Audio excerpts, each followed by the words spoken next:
본문 앞에 여호수아서 7장에 나오는 사건은 구약에 나오는 아주 슬픈 이야기 중에 하나입니다.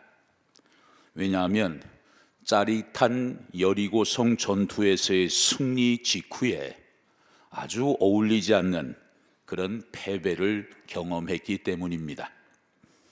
그런데 오늘 본문 8장에 보면 여호수아와 그 군대는 참 다행스럽게도 패배를 딛고 일어나서 마침내 또 하나의 승리를 추가하게 되었습니다. 이 승리는 매우 값진 것이었습니다. 어떤 면에서는 여리고성의 승리보다도 더 귀한 승리였습니다. 왜냐하면 실패가 뭔지 모르는 그냥 승승장구하는 가운데서 얻어진 또 하나의 승리가 아니었고, 비록 쓰라린 패배를 경험했지만 그것을 딛고 일어나서 얻게 된 참으로 위대한 승리였기 때문입니다. 오늘 저는 여러분과 함께 여호수아와 백성들이 어떻게 실패를 극복하고 다시 회복할 수 있었는가 몇 가지 비결을 찾아보고자 합니다. 첫 번째로, 내가 왜 실패했는가 철저하게 그 원인을 분석했고, 그 밝혀진 원인을 확실하게 제거했기 때문에 저들은 다시 일어날 수가 있었습니다. 대단히 중요한 회복의 첫 걸음이지요. 우리가 신앙생활을 할 때에도 이게 제대로 안 되고 이것을 그냥 대충 건너뛰고 그 다음으로 자꾸 나가려고만 하니까 제대로 회복이 안 되는 모습을 보게 됩니다.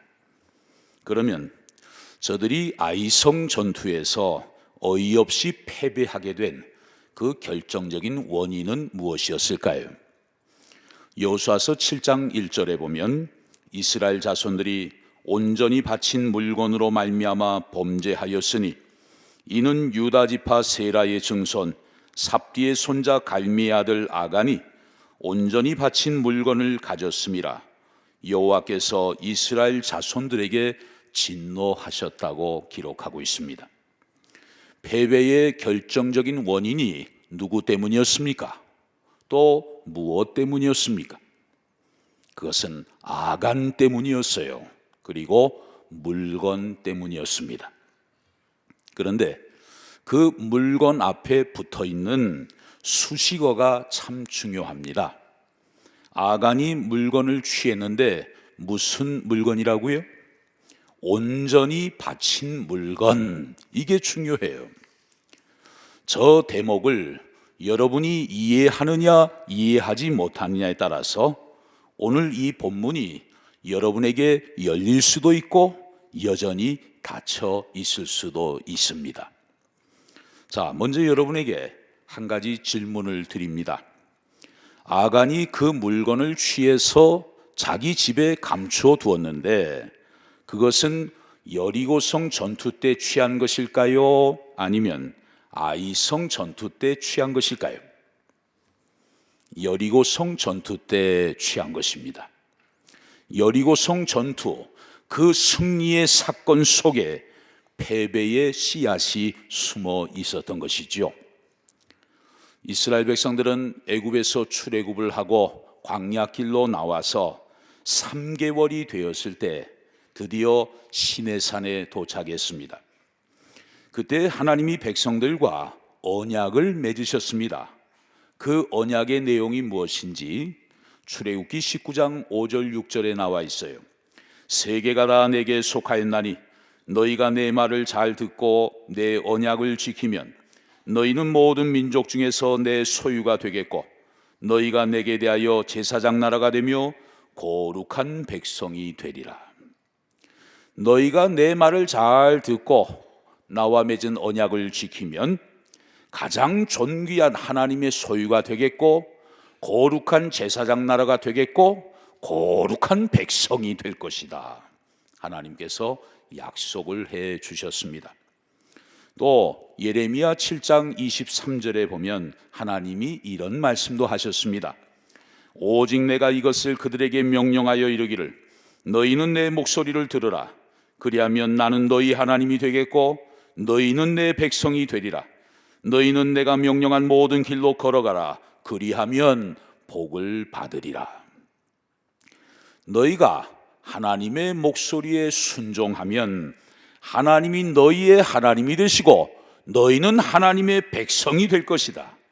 하나님이 명령하신 모든 길로 순종하며 걸어가면 반드시 복을 받을 것이다. 이것이 하나님이 백성들과 맺으신 언약의 내용이에요.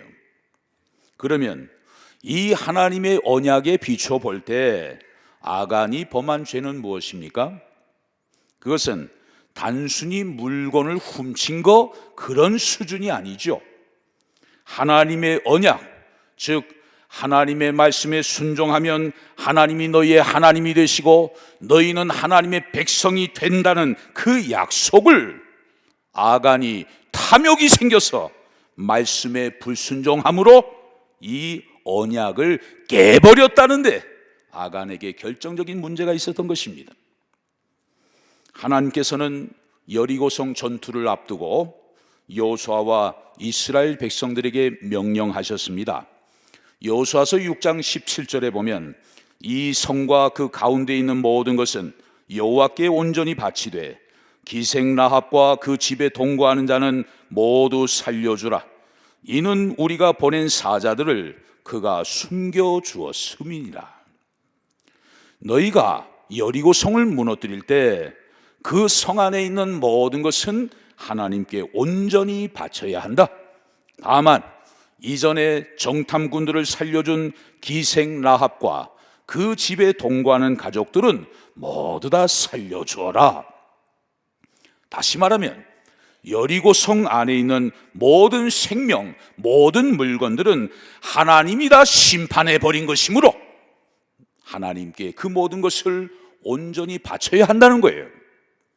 그런데 하나님의 백성임에도 불구하고 하나님과의 언약 관계에 있음에도 불구하고 그 물건이 탐이 나서 취했다는 것, 그것이 하나님의 진노를 샀던 것입니다.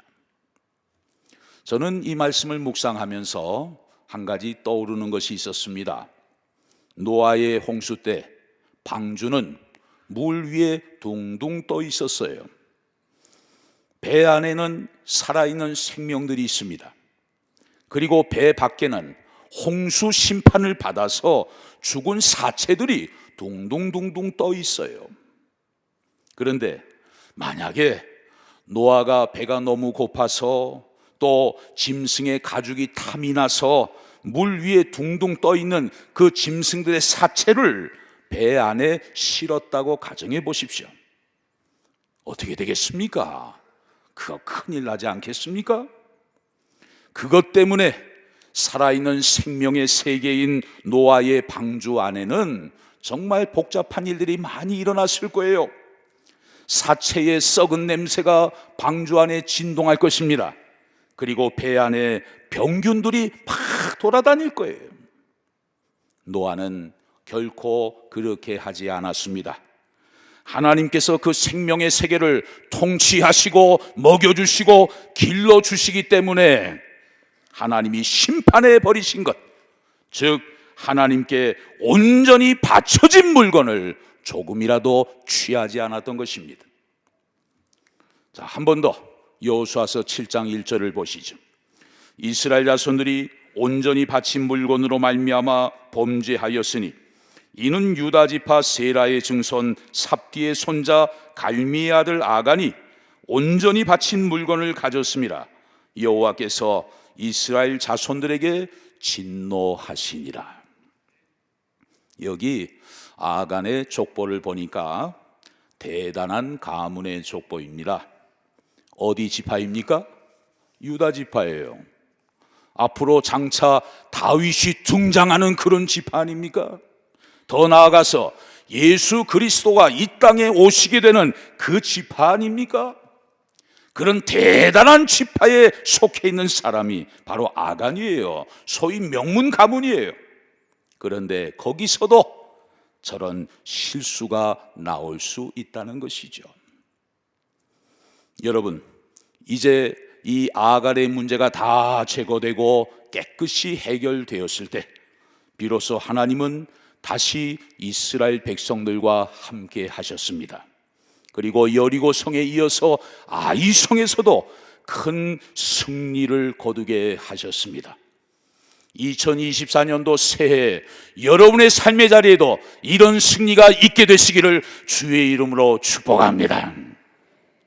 두 번째로, 여호수아와 이스라엘 백성들이 실패를 극복하고 다시 회복될 수 있었던 요인은 제자리로 돌아갔기 때문이에요. 한번 따라해 보실까요? 제자리로 돌아가자. 다시 시작하자. 오늘 본문 8장에 보면 여호수아가 하나님 앞에 다시 엎드리는 장면이 나옵니다. 그는 처음에 여리고성 전투를 앞뒀을 때에는 정말 그렇게 했었어요. 그런데 이상하게도 아이성 전투를 앞두고 있을 때는 그것을 생략했어요. 왜? 아이성은 비교적 작은 성이었기 때문입니다. 만만하게 보였기 때문이에요.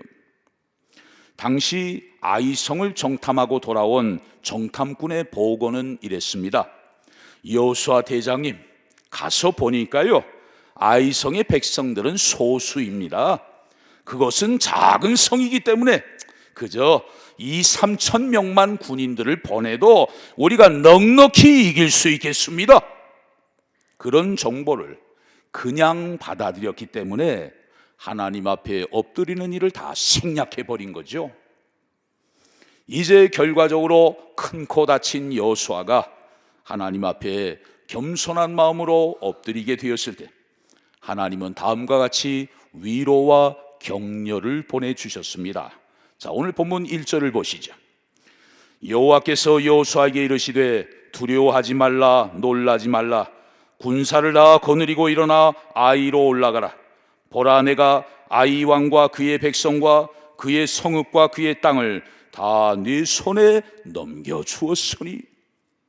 문제가 해결되었을 때 하나님께서 오셔서 해주신 말씀이 뭐예요? 두려워하지 말라, 놀라지 말라. 우리가 하나님과의 관계 속에서 범죄함으로, 하나님 말씀에 순종하지 않음으로 내 마음대로 인생을 살아가면서 하나님과의 관계가 소원해지고 멀어지게 되면 하나님을 자꾸 피하게 됩니다. 하나님께 가까이 나아가려고 하지 않아요. 그런 우리들과 하나님은 절대로 함께 하실 수가 없습니다. 왜? 하나님은 거룩하신 분이기 때문에, 성령님은 거룩한 하나님의 영이기 때문에 범죄한 백성들에게, 하나님의 말씀대로 살지 못하는 백성들에게, 자기 마음대로 인생을 살아가는 사람들에게 절대로 함께 하실 수가 없어요. 그런데 여호수아와 이스라엘 백성들이 범죄한 내용을 확인하고 그 원인을 깨끗하게 제거하고 하나님 앞에 회개하고 하나님 앞에 다시 엎드렸을 때 하나님과의 관계가 회복되면서 하나님이 오셔서 하시는 말씀이 뭐예요? 두려워하지 말라, 놀라지 말라. 이것으로 여호수아와 백성들을 위로하시고 격려해 주신 것 아닙니까? 한번 따라하겠습니다. 두려워하지 말라, 놀라지 말라. 비록 범죄하였었지만 백성들이 다시 제자리로 돌아오게 될 때, 그리고 겸손한 마음으로 하나님 앞에 다시 엎드리게 되었을 때 하나님은 돌리셨던 고개를 다시 여호수아에게로 향하시면서 위로해 주셨습니다. 그리고 여호수아는 예전처럼 하나님 주시는 작전을 기다리게 된 것이죠. 야, 지난번 여리고 전투 때 그렇게 해가지고 우리 재미 한번 봤잖아. 이번에도 그렇게 하면 되지 않겠어? 그냥 갑시다. 그렇게 자기 마음대로 생각하고 나가지 않았습니다. 하나님의 작전 지시를 철저하게 겸손한 마음으로 기다린 것입니다.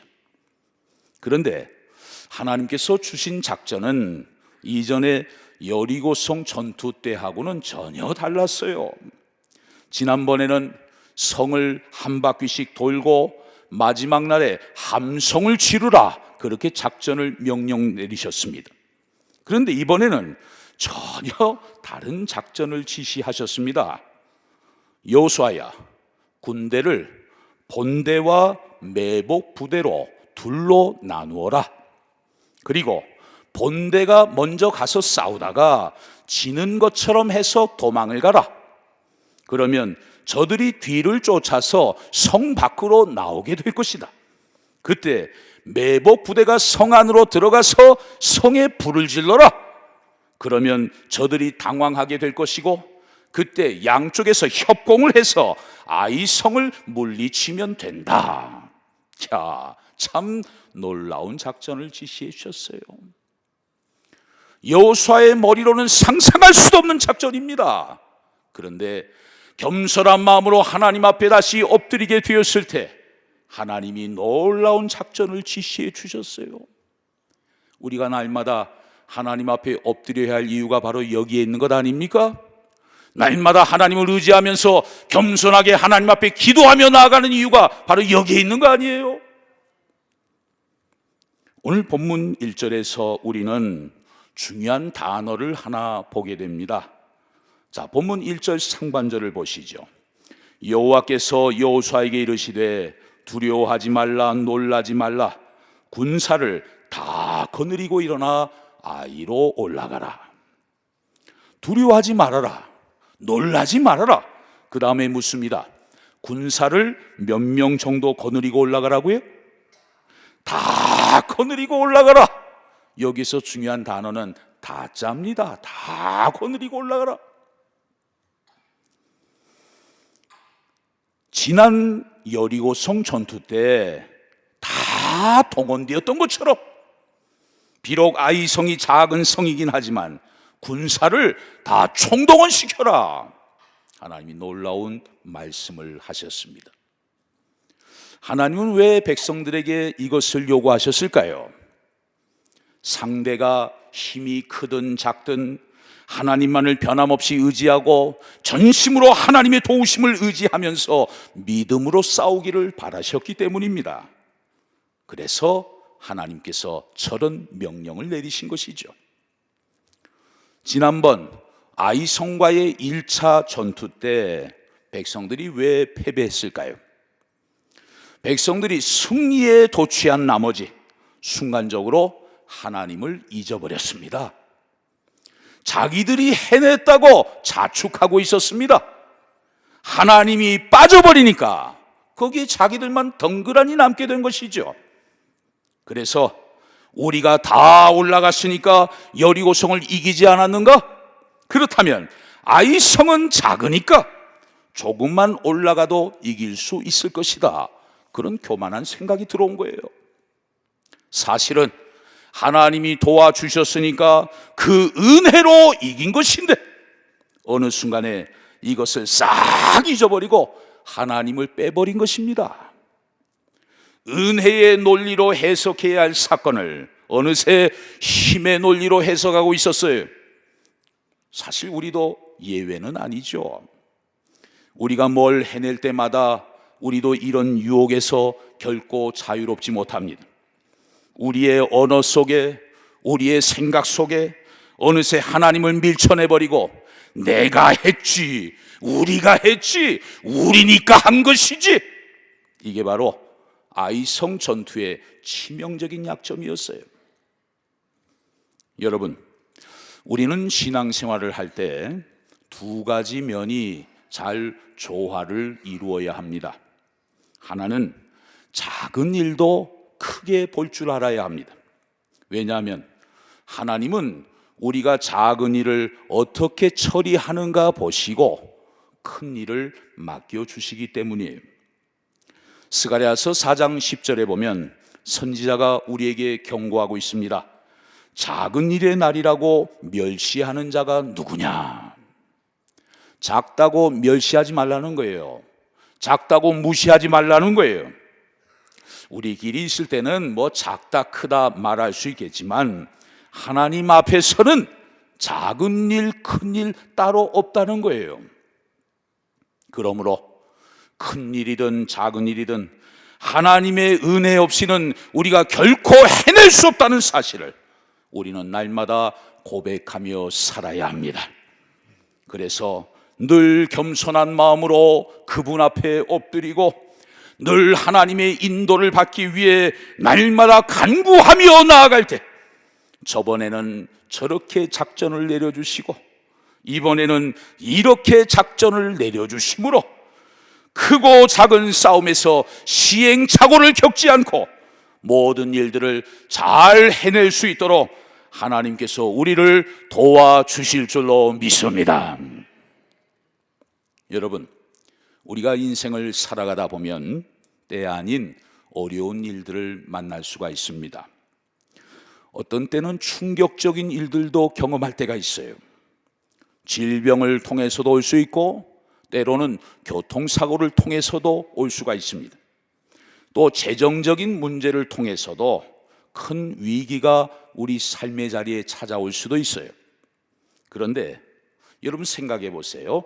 그런 어려움들이 나한테는 큰일이지만 하늘과 땅과 그 가운데 있는 모든 만물을 창조하시고 죽은 자를 살려내시고 없는 것을 있는 것 같이 부르시고 바랄 수 없는 중에서도 능히 바라게 하시는 그 전능하신 하나님에게까지 그것이 큰일일 수가 있겠습니까?